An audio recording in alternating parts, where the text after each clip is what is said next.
He-Man is a concept like no other. It's a unique blend of fantasy and science fiction, which leads to the creation of characters that aren't just whimsical, but also technologically advanced. The first time I saw He-Man, I was impressed by the depth of the mythos, but once I saw some of the side characters, I started wondering whether the writers were just throwing stuff at a wall and seeing what stuck. And I mean, hey, no judgment here, that's basically my creative process too. In a show where the main villain has a skull face and the protagonist is a scared prince who turns into a macho hero, it would be silly for us to expect anything less from the other characters. And that's why today, we're going to be taking a look at 10 Masters of the Universe characters that are original, interesting, and extremely weird. Stinkor.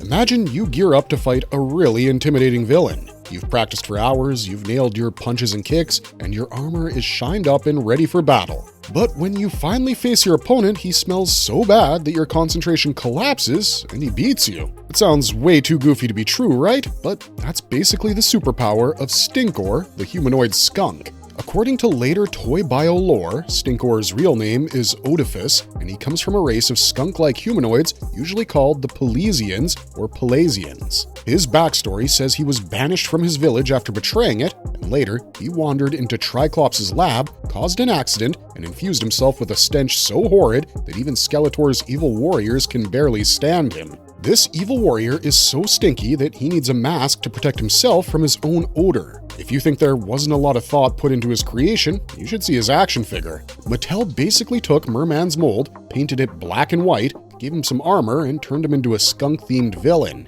But they did make sure the figure had a smell, which honestly might be one of the funniest toy gimmicks ever. Stinkor never appeared in the original Filmation He-Man and the Masters of the Universe cartoon, but he did show up in the 2002 series, voiced by Brian Drummond. He later appeared in Masters of the Universe Revelation, voiced by Jason Mewes. Yup, Jay from Jay and Silent Bob. So yeah, the Stinky Skunk Man survived across generations, and honestly, good for him. Mosquitor. Nothing ruins a good night's sleep like the annoying buzzing of mosquitoes. They fly right by your ear, buzz until you wake up, and then have the audacity to steal your blood and make you itch. If you've ever wondered what they'd be like as life-sized villains, the Masters of the Universe has you covered with Mosquitor. Mosquitor is an insectoid member of the evil horde. His whole gimmick is right there in his name.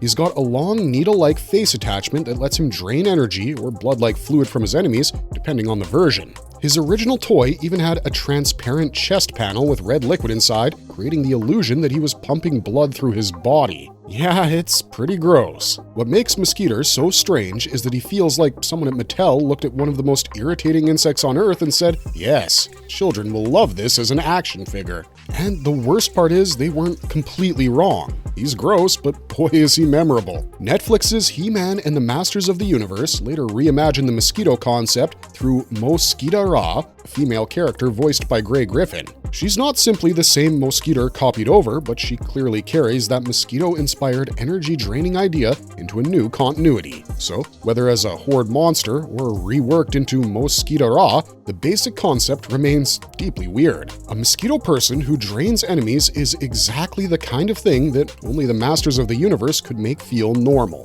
Modulok. The beast with 1,000 bodies, Modulok was introduced to the franchise through the mini-comics and the toy line.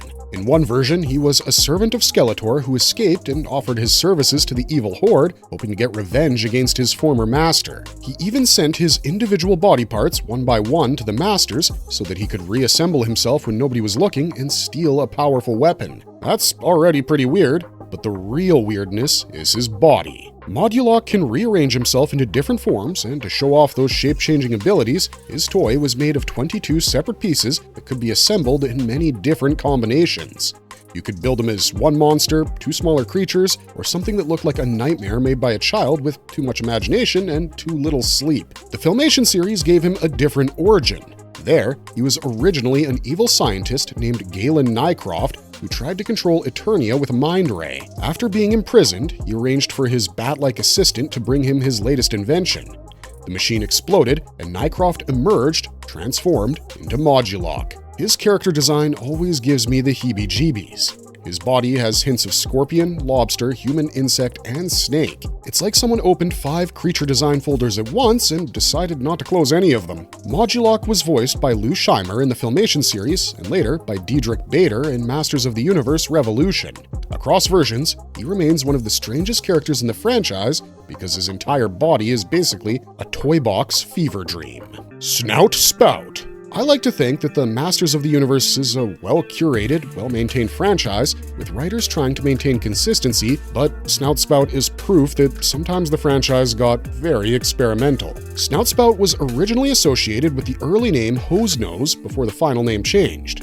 And honestly, both names tell you pretty much everything you need to know. He's an elephant-like cyborg with a flexible trunk that sprays water. He carries a tank on his back, and the water is sprayed through the snout. Since he was introduced late in the original toy line, he didn't appear in the original Filmation He-Man and the Masters of the Universe series. Instead, this guy appeared in She-Ra, Princess of Power. According to later lore, Snout Spout was once a peasant from Eternia before Hordak kidnapped him and experimented on him, turning him into the elephant-like cyborg we know today. That backstory is surprisingly dark for a character whose main visual joke is Firefighter Elephant Robot. If you ask us, Snout Spout has one of the funniest power sets in the franchise. It's not always clear whether he generates water or simply sprays it from his tank, but either way, this image of a heroic warrior running into battle with an elephant trunk hose is impossible to take seriously. That's what makes him weird in the best possible way. He looks like he belongs in a fire safety commercial, but somehow he's standing next to the sword-wielding warriors and cosmic sorcerers.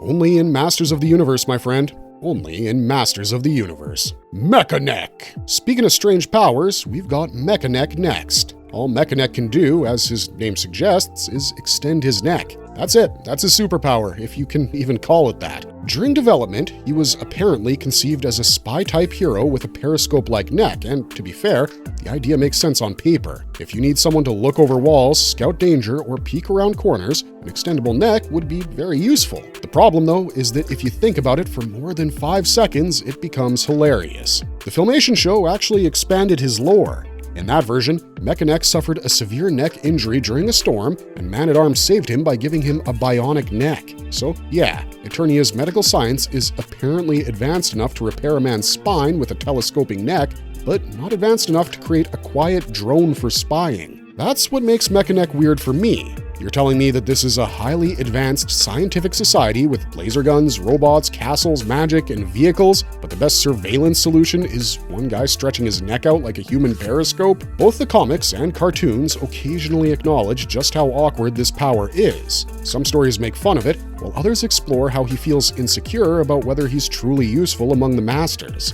And I mean, the emotional angle helps. Under the goofy gimmick, Mekanek is basically a guy just trying to prove that his weird ability has value.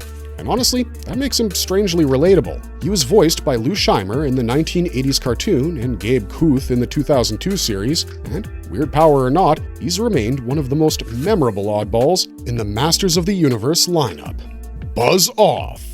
Another spy in the Masters of the Universe, and one who's at least more useful than the human periscope guy, is Buzz Off. Buzz Off is a humanoid bee and a member of the Andrenids, also known as the Bee People. He comes from the Mystic Mountains and is often treated as a lookout, a scout, or an aerial fighter. Because he can fly, observe from above, and use insect-like senses, he actually makes a lot of sense as a spy or a reconnaissance hero. But visually, he's extremely weird. I mean, we're talking about a buff bee-man, and that's the simplest way to put it. He's got wings, claws, armor, insect features, and sometimes wears insect-style visors or goggles. His design feels like someone asked, what if a bee went to the gym every day for 10 years and then joined a fantasy war? The Filmation series also gave him a buzzing way of speaking, which makes the gimmick even more obvious. Convenient, yes, but also oddly charming. Buzz Off was voiced by Alan Oppenheimer in the Filmation series and Brian Dobson in the 2002 series. He may not be the strangest character on our list today, but a muscular humanoid bee warrior is definitely weird enough to earn a spot on this list. Leech. I don't know who looked at a leech and thought, you know what, if this creature was humanoid, it would fit great in a children's cartoon show. But that's basically what happened here. Leech is a large green creature who's a part of the evil horde, and not a lot of thought went into naming him either. He's a Leech man. His name is Leech. Simple, horrifying, effective, A little cheesy, but it works. In some early stories, Leech is presented as a swamp or sea monster type creature summoned by Hordak to fight He-Man. Across versions, his gimmick remains the same. He's got suction pads on his mouth, hands, and feet, and uses them to drain the life force or energy from his opponents, leaving them powerless. Leech is honestly straight up nightmare fuel. He's got a large circular mouth, monstrous teeth, and a body that looks damp even when it's not. I wasn't lucky enough to experience She-Ra, Princess of Power, as a kid, but if I had, I'm sure this guy would have visited my nightmares on a regular basis. He was voiced by Lou Scheimer in the 1980s She-Ra series, and while he may not be as famous as Hordak or Catra, Leech is one of those characters whose design sticks in your head because your brain doesn't want it there. Mossman! Mossman is actually a pretty interesting character. Also called Krian-Auten Horosh in some later lore, he's a living plant-based being who can control plant life and blend into nature. He's one of the most powerful nature-themed characters in the franchise, and on paper, that sounds cool. So why is he on this list? Well, it's because of his action figure. Mossman was made by repainting the Beastman figure and covering him with green flocking to represent moss. Because of this, the character looks oddly antagonistic and creepy, even though he's usually a heroic or mystical figure. He's got Beastman's body, plant powers, and a fuzzy green texture that makes him look like a forest monster who accidentally became a good guy. One good thing about the figure, though, is that it smelled like pine. So yeah, in the same franchise where Stinkor was made to smell bad, Mossman was made to smell like a car freshener. That's peak 80s toy logic if I've ever heard it. In the cartoons, Mossman has appeared in different forms. He was voiced by Lou Scheimer in the Filmation era, John Payne in the 2002 series, and Alan Oppenheimer in Masters of the Universe Revelation. Depending on the version, he can be a forest guardian, an ancient nature spirit, or a plant-powered hero, but no matter how powerful he is, I'll never get over the fact that one of Eternia's great nature beings, basically Beastman covered in fuzzy green moss. The Rock People. Also called the Comet Warriors, the Rock People are a powerful race whose bodies are encased in rock-like shells. The most famous examples are Stondar and Rockon. They can transform into meteor or boulder-like forms, fly through space, and become almost invulnerable while in rock form. Their leader, Stondar, is usually shown as noble and wise, while Rockon is the younger heroic battling boulder type. On paper, that sounds cool. In toy form, however, it became one of the strangest gimmicks in the entire line. They're people who turn into rocks. That's it, that's the pitch. Now to be fair, transforming toys were huge in the 80s. Transformers was a major competitor in the toy market, and toy companies were always looking for new ways to give kids a transformation gimmick. It makes sense that Masters of the Universe would eventually experiment with characters who could change form. But instead of cars, jets, animals, or weapons, these guys became rocks. Obviously, that's kind of brilliant, but mostly ridiculous. Kids could fold them into meteors, roll them around, and then unfold them into warriors, but compared to robots who turn into trucks or planes, people turning into rocks was going to be a harder sell. That's probably why the Rock People never became huge, mainstream Masters of the Universe icons. Still, as a weird toy concept, they're unforgettable. They're heroic warriors, they're meteors, they're boulders, and they're proof that the 80s toy market would try anything. Whiplash. One of Skeletor's slimiest warriors, Whiplash is an anthropomorphic reptile who uses his long, thick tail to fight opponents and smash through rocks. In the Filmation show, Whiplash is often shown as one of Skeletor's henchmen, and in some stories, he's connected to the Demon Zone and the ruler Kral. His design is strange because he's not just a lizard man. He's a lizard man with a massive tail, an oversized jaw, spiky skin, and a permanently unpleasant attitude. He looks like someone combined a crocodile, a dinosaur, and a thug from a fantasy biker gang. I can't really put my finger on why this creature is so weird, but just take a look at this guy. You get what I mean, right? He's not elegant like Evil Lyn, he's not iconic like Skeletor, and he's not tragic like some of our more layered villains. Whiplash is just big, green, mean, and built around the idea that his tail is basically a living weapon, and you know what? Sometimes that's enough. He was voiced by John Irwin in the 1980s series, while Gary Chalk voiced him in the 2002 reboot. Across versions, he remains one of those Masters of the Universe villains who feels silly at first, but then you remember that getting hit by that tail would probably launch you through a wall. These were my top 10 weird characters in the Masters of the Universe franchise. I had to limit myself to just 10, or this list would keep going forever, but that's the beauty of Masters of the Universe. For every noble warrior and terrifying villain, there's also a skunk man, a mosquito monster, a living pile of rocks, or a guy whose power is neck extension. And honestly, that's why this franchise is still so fun. It never played things too safe. It mixed fantasy, sci-fi, horror, mythology, toy gimmicks, and pure weirdness until Eternia became one of the strangest playgrounds in all of pop culture. Did I miss any of your favorites? Let me know in the comments down below, and if you liked this video, be sure to hit that thumbs up and subscribe to our wonderful channel if you want to see more videos like it.